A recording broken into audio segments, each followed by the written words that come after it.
प्रणाम। का हाल बा आप लोग के? आशा करता नहीं आप लोग बहुत बढ़िया होखम जा। आप लोग के बीच में लेके हाजिर बानी एगो ताजा तरीन बेहतरीन रिपोर्ट जौना में आप लोग के हम बतावे जा रहल बानी एगो भोजपुरी के नया गाना के बारे में, जौन की बहुत ही शानदार गाना बा।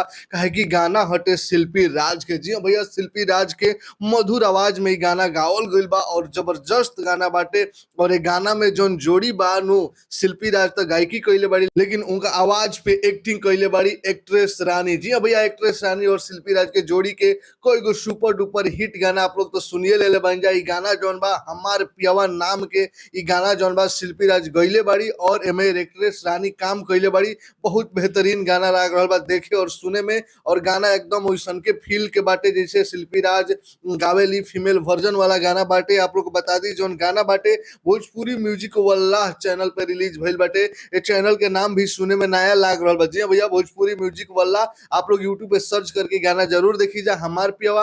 अनादर डिस्क्रिप्शन में हम तो लिंक दिए दिले बने। अगर मेहनत करे के मन नहीं खे तो नीचे डिस्क्रिप्शन खोल के देखी जा हमार पियावा के लिंक दे दिहल गइल बा। शिल्पी राज के नया गाना जौन की बहुत ही सुंदर, बहुत ही अच्छा, बहुत ही बेहतरीन गाना बा।